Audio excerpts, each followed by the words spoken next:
Yo, what's up, party people? It's your boy, Señor Gigio. I'm back with a vlog. And so, what I want to talk about is ideas, being inspired creatively, and, why would we do that? Are we doing it to force a result? So, and I'll give you context of as to what inspires um, this vlog and what I want to get out. So last week, um, this editorial by journalist Roy V. Hernandez on my song and music video Bay Area Blue aired on Berkeley CalX 90.7 FM. So CalX is like a staple in local, like just grassroots independent college radio here in the Bay Area. A lot of history there. So all around it's like a good look for me, and it's a cool platform, something that I'm proud to have my name and my work associated with. In particular, the song Bay Area Blue, which has a point and a mission in of itself. And it's about raising awareness around local issues, and it's about creating a space for emotional healing when we think about things that we've suffered and lost as a community here in the Bay Area through gentrification, techrification, and just all of the just the onslaught of the system. You know what I mean? Just all around. So now one particular thing that I want to shine a light on, which is pretty cool. So, in the artwork and in the music video, I utilize Anh Phoong. For those of you who are watching this vlog who aren't from the Bay or from Northern California, or familiar with the local lore. So Anh Phoong is she is a famous billboard lawyer. She's a great advertiser with her billboard campaigns. It's all over, and I mean, she's been having her billboards all over the place. And her catchphrase is something wrong, call Anh Phoong.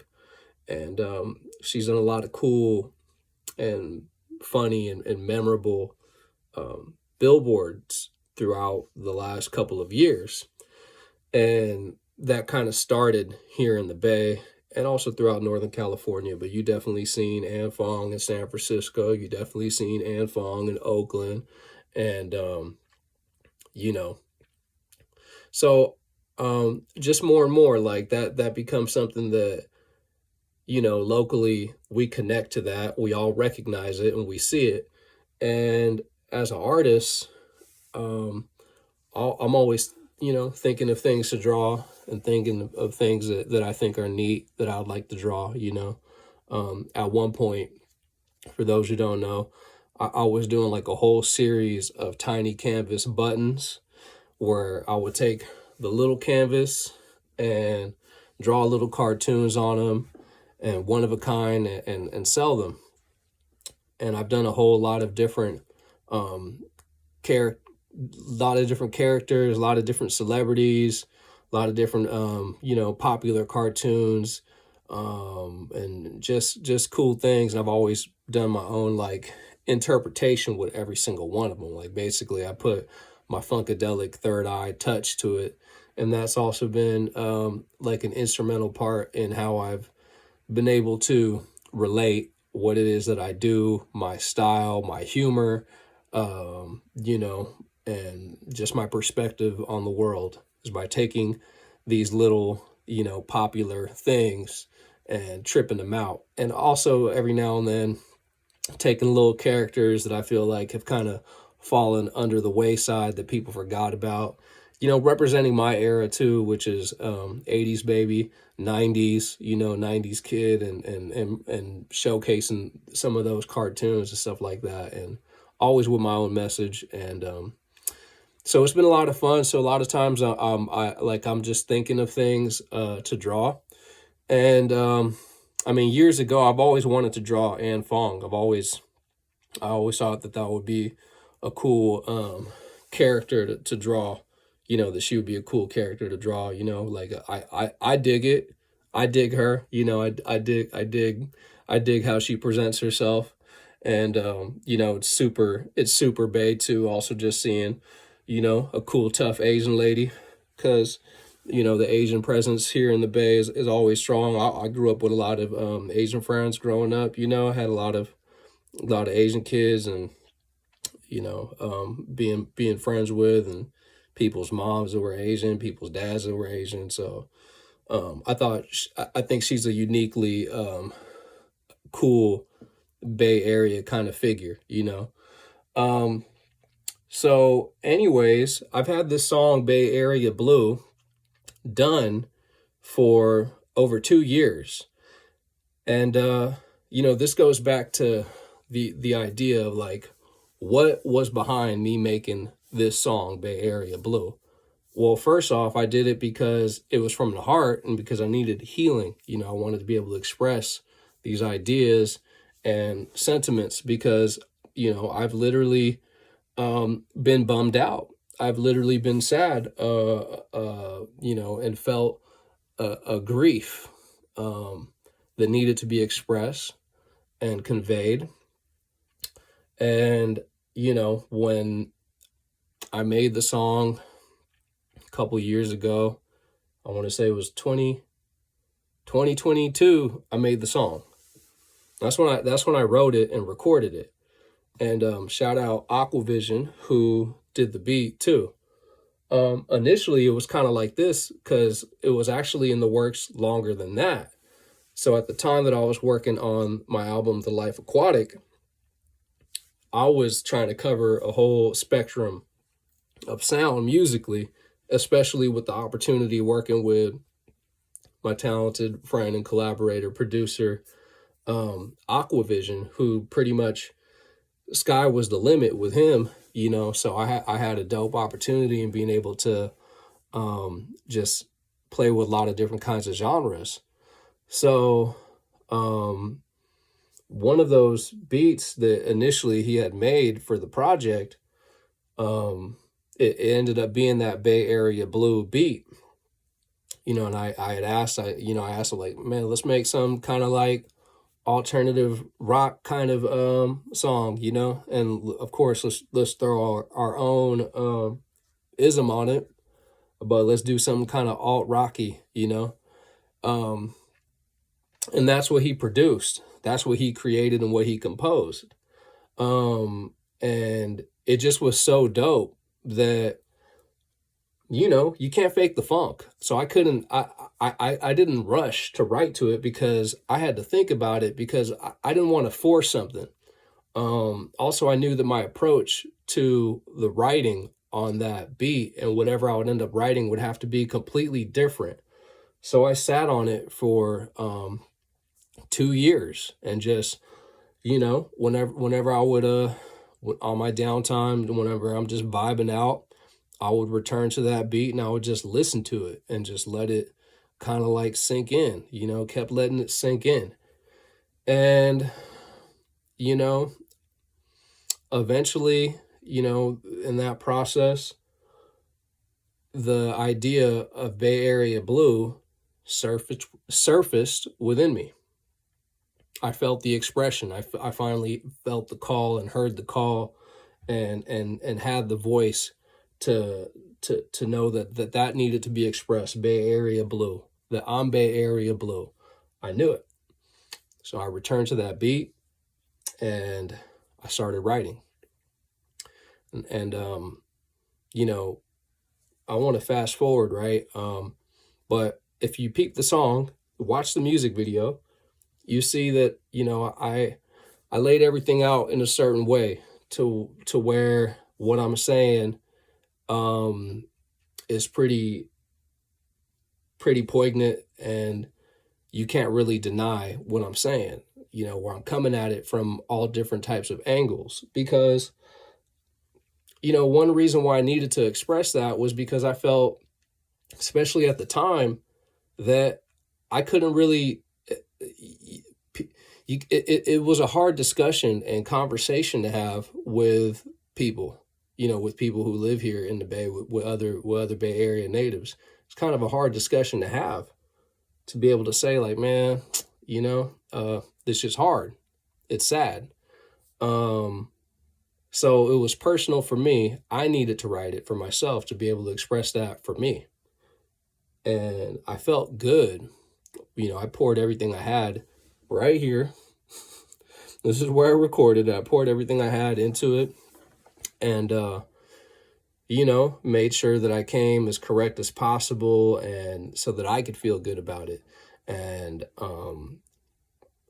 that was it. And then I slept on the song. I mean, I didn't sleep on the song, but I let it simmer with me for a while. I just kept listening to it, and I always knew, like, man, this is hard,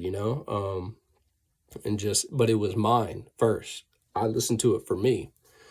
So fast forward, last year, 2024, I'm looking at everything that's going on in the Bay locally, and just seeing the deterioration and all of the same things that I was talking about in the song that I laid out 2 years before become even more intensified and even more of a reality. Also, I've been a lot, like, I don't know. I guess I guess as just a citizen, I've been even more feeling a call to action, in a way. Like, what can I do as a citizen, or as somebody who's, what can I do to express my opinion and my point of view, that might be helpful, especially with all the politics. All the local politics is so shady and so grimy, so disgusting. So, I felt that it was time to let go of this song, to release it and put it out into the world. And, so now comes the next step. You have the creation of the beat, meditating on the beat, meditating on it. That's part of the songwriting process, right? And then the next part was writing the song. Then it was recording it. Then it was getting it mixed and mastered, right? Now I'm like, oh, I'm gonna release this. So if I'm gonna release it, I got to make sure I'm doing my due diligence, and make sure that the vision and the statement is complete and cohesive, so that I'm not missing any marks, and that people understand what I'm saying and where I'm coming from, and that I'm so on point that, you can't dispute it, you can't hate on it, you just got to respect it, or you got to love it. So I wanted to make sure I came on point with it. So that's where the music video comes into play. And in my brain, I went back to the inspiration of Anh Phoong, and I was like, oh, this is a great opportunity, since I'm talking about Bay Area issues, and I'm trying to connect with the community. This is a great time to be able to kind of, take that idea, how I always wanted to draw her, and utilize that. And now she serves a cooler purpose, in my art, than other than just, like, I would have drawn her because I was bored, and do an interpretation of her. Now I get to utilize her as a symbol, as a call to action, and waking people's game up. So we go from, her normal her normal slogan is something wrong, call Anh Phoong. So in the art, it becomes something is wrong, straight up, right? And I got her with the baseball bat, which is one of her popular billboards, one that got a lot of attention. And she's lawyer lady with the baseball bat on the billboard. But I kind of like reinterpreted her to have like a more like strong and like serious look, to where like she's serious about what she's saying. I'm serious about this subject. So that's how that came into play. And in the music video, I knew I wanted to do something, at least in terms of the shoot, that that I could accomplish. So I decided it's like making it a tangible production for me as an indie person, as a do-it-yourself guy. That's part of it. I want to do something that I can accomplish, that I'm able to do and be resourceful with, So I decided on 2 location shoot, and one was in front of an Anh Phoong billboard, and 2 would be in front of the bay, where you could see the Golden Gate Bridge and San Francisco City a little bit tucked, in the fog, and the ocean. Because that's my viewpoint daily. I see the ocean every day. I see the Golden Gate Bridge every day. From my vista point, I could see the city. So I get to look, and actually from another angle, I could see Oakland too. I get to see the whole thing. So so to give you a perspective, that's why I chose those 2 locations. And Anh Phoong, again, being a relatable a relatable kind of like symbol, some that's going to connect automatically. If you're from the Bay, if you're from Northern California, then you're going to understand, oh, Anh Phoong, oh, and again too, like, the other thing is this, I could have, I guess, all right, here's what I want to say. It serves a purpose. That's what makes it cool. Also, is that there is a more important, serious issue. It's about raising awareness. In this particular project, when it comes to like how I chose to use Anh Phoong as a character, as a symbol, it's about that. Where like, sure, like maybe that could have been something that anybody could have did or whatever. You could have had a fun. I mean, it's like, here's what I'm getting up to, right? Because here's what I want to jump to right now. Here's what I mean to jump to right now. So last week, cool thing happened. Mind you, I put this song and video out back in August. I pushed it as hard as I could push it. I as a one-man team, I sent it out to as many people as possible. I sent it out to as many journalists and local publications as possible, as many radio people as possible.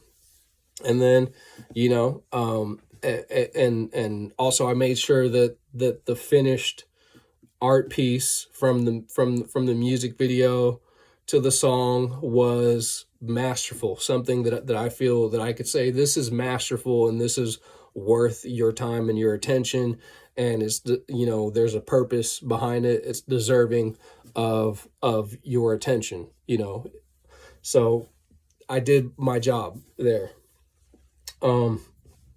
This journalist, a young lady named Roivy Hernandez, who actually she interviewed me and featured me in a piece a couple years ago, at the time when it was a People's Park issue, and that came out in El Tecolote, which is like the local Spanish newspaper. So anyways, she picked up the story. She dug Bay Area Blue. She picked it up. She was inspired by it. So and she picked it up for a CalX radio broadcast that also coincided with her UC Berkeley journalism graduate school program. It coincided. So it just was like perfect timing, and just right person. And she vibed with the message. So then we went, and we worked on the story together. She interviewed me. She interviewed a couple of my friends, and we talked Bay Area Blue, and got into it. So that was actually back in like October, November, when she was interviewing me for the story. Fast forward, last week they finally aired the piece. So as she was like getting ready to put it out there, she got in touch with Anh Phoong. And Anh Phoong, she was inspired by it. She liked the song. She was touched by it. So she put it up and she shared it, which is really cool.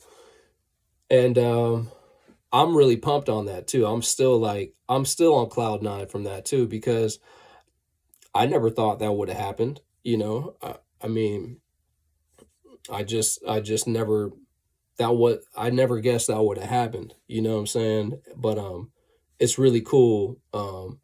It's really cool that she dug it, and that she got behind the message, put it up on her Instagram too. Especially with the content of the music and everything that goes into the song. So I've gotten a couple like remarks from friends, and also just people in general, like few things that I want to speak on, right? I've already been speaking, but that's to give you the backstory of what this is about. So the point is that I didn't choose Anh Phoong as a symbol for the song thinking that it would get me clout. That's what I want to say. I didn't think that's not why I did that, and that's not why I would ever do something. At this point, making music for so long, I don't ever really expect to get clout off of anything that I do, if it's a good idea or not. I mean, there have been countless times, so many different projects and songs and videos and different things that I've done, never with intention for clout, but I figured at different moments that certain things were like, damn, this shit hella good, this shit gonna hit. And it doesn't work out that way. And not always. I think it rarely does. So I don't see that as being a constructive reason to do anything, is for clout. I mean, of course we all want recognition for our work, and for for our art, for our music. These are things that naturally we want. But it's never, for me, it's never the intention behind doing anything. Because a couple of people kind of like looked at it like, oh, so that's what you did. You used Anh Phoong, and then she liked it, or whatever. You fucked with Anh Phoong, and now she's putting it out there. I didn't know that. There have been so many different things I've done. Like it, it don't work like that. You know what I'm saying? Like it's either going to be organic, and the inspiration is real, and the connection ends up being real, and that's what sparks the next plateau, for it to go to a higher level, or not. and then you just keep it moving. It's about capturing the moment. It's about being true to the moment. It's about having an idea.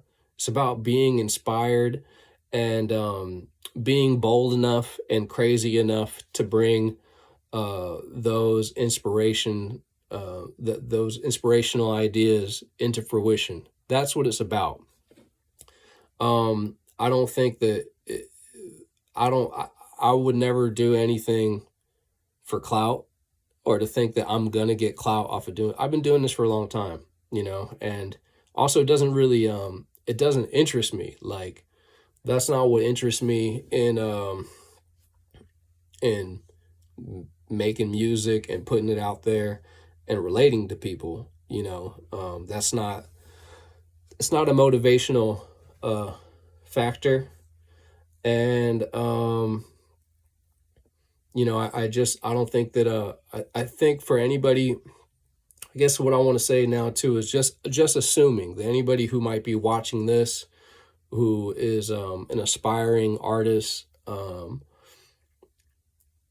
or an aspiring musician, or even if not, because I still think that, like, we can learn from each other no matter what different kinds of trades that we have. There's a lot to learn. But I think that the point to do something is to do it, and to do it good, and to be real with the people that you get to connect with in doing it. Like, let's say if you're a mechanic, you might be maybe you're the best mechanic in the world, but you just got your little garage. Maybe you had aspirations at some point to be the most fire mechanic. That's okay. It doesn't mean that you won't be recognized in that sense. But in the meantime, just hold it down for your customers and for the people who come through, and continue to do that level of work on the cars that are brought to you. That's how I look at it, and that's how I look at what I do. So yeah, I guess I hope that was pretty helpful. I hope that just give some insight into me, into who I am, and what I do, and what my motivation is for being an artist, for making music and art and putting it out there and sharing it with you. I do appreciate recognition, and I do appreciate those kinds of victories and those little triumphs like that, where it's like, dope, Anh Phoong just she digs it and she just put it up. That's hella dope. But the success was already just in finishing the song, and completing it, and capturing my vision, and making the music video. That felt good for me to do that, like, and to be able to sit down with the art, and take all my ideas, and capture it, with the animation, with all of these different elements to it. That was the success.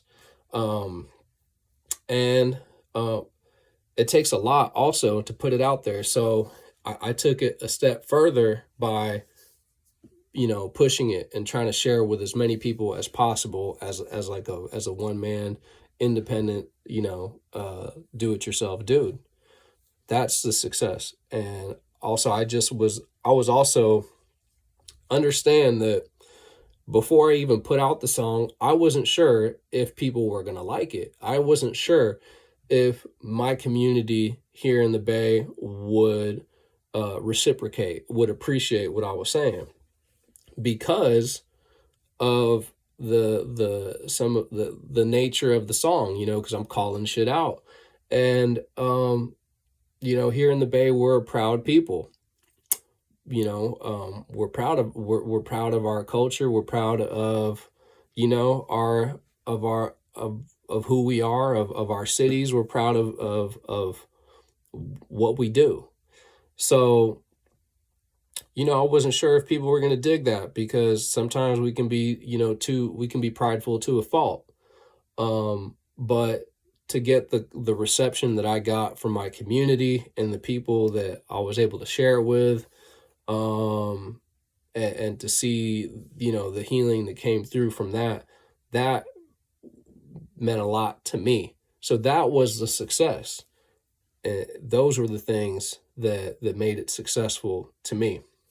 So, I guess, on that note, I want to put it out there that, I hope that, we can get back to making music and art, just more natural and accessible things, as part of our humanity, and start looking at it and relating to it, in that way, in more of a communal and healing and human way, and less of a commercial way.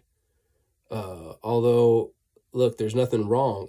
Like there's a lot to learn from doing things to. I think what trying to do things commercially, what we can learn is being professional, and that's something that I do appreciate now, a lot more as a somebody who's been doing this since I was a kid. Um, I appreciate now being professional with it. And being able to have deadlines that I set for myself, of course, or whoever my team is, whoever I'm working with, and being able to meet those deadlines, and being able to deliver, and to have a certain standard of quality of, hey, not only am I a president of Hair Club, I am also a client. So, I think those are some good things to learn from doing things a commercial way too. You know what I'm saying? But look, we got to change the way we think about things, and how we approach life, and why it is that we do things. We got to kind of change those things, because we've been told to relate to these very, like, otherwise normal things. Music is normal part of who we are as humans. Um, we got to change the way we think about these things and how we relate to it. Society needs it. All right, the world is in the shitstorm. Okay, you can see it. You can feel it. We got to change the way we think, and we got to change the way we relate to what we do, and how we spend our time, and how we spend our energy. And that's also been a point of how I've been trying to put my music out there. I've gotten better at holding myself, more accountable, but from the jump, from the time of being, like a young fool, a young kid, when you're in 18, 19, 20, all in your 20s, you're a fool, even if you're smart, even if you're bright. um I was always, like, I was more on a immature mind state, coming from it, of like, fuck the system, and like, nah, it's not to go mainstream or to go commercial. But now I feel like that's kind of like the starting point, is just to be like, fuck that, to be a rebel. But there's something to that thinking, you know what I'm saying? And I've grown with it, and that's the point of what I try to prove through my work, and how I try to reach people and make an impact. Is to do things differently. Like, no, I'm not on your time. I'm not doing things on a competitive time. I'm not doing it I'm not trying to change my style or my approach or my principles, and do things, for like a commercial look or status, or to get some type of acclaim or fame, or do shit the mainstream type of way or whatever. It's not about trying to blow shit up and force it to become popular. Um, and it's always for it to be real, and that whenever I can have the opportunity to share that with others, whether it's, in the personal spaces, in the live situations, or in the music, that you can feel it's coming from a real place, from a life that's being lived, because I'm living my life, and as I'm living my life and learning my lessons and doing my part to show up for me and for my family and for the people around me, that inspiration finds me, that messages find me. And then I find a creative way to relay those messages to make it, like tangible. So, all right, that's what it is for now. Hope you guys enjoyed this vlog. I put out a vlog at the beginning of the year. I want y'all to go check that one out too. I'm going to do more of these vlogs, and hopefully they can provide some kind of a insight and a different perspective on different ideas. I'm going to be kind of trying to do things, speaking more about like the music side of things, creative things, artistic things. But I will touch on spiritual stuff too, here and there, whatever I feel called to do, but really it's going to be, more music oriented, and I have more, subjects and topics that I'll be, doing more vlogs on in the future. Some that I'm really excited about as well too, because I'm a nonconformist, so I'm about taking a popular narrative and flipping it on its head, and taking the old shit, throwing it out, and coming up with the new. That's what I'm about, and that's how I've always come with it, So if you're watching this and you made it to the end, leave 3 eye emojis in the comments. I'm Señor Gigio. Make sure you're slumping me, and in all the streams. I'm on all streaming platforms. I don't care. Go bump it. Okay, I put it out. I want y'all to listen to it. I don't give a fuck about Spotify being greedy and taking all the money. I don't care about any of that shit. All right, I'll figure out other ways. That's not why I do this shit. Okay. Listen to me on Spotify. Listen to it on Apple Music. If you want to be cool, you can download the MP3s on Bandcamp and buy it from me directly. I also have albums for sale, physical CDs for sale too. You can hit up my website, www.senorgigio.guru. And if you have any questions or anything that you're interested or curious to hear my take on and possibly do a vlog on in the future, just leave your suggestion in the comments. And God bless y'all. One love. Peace.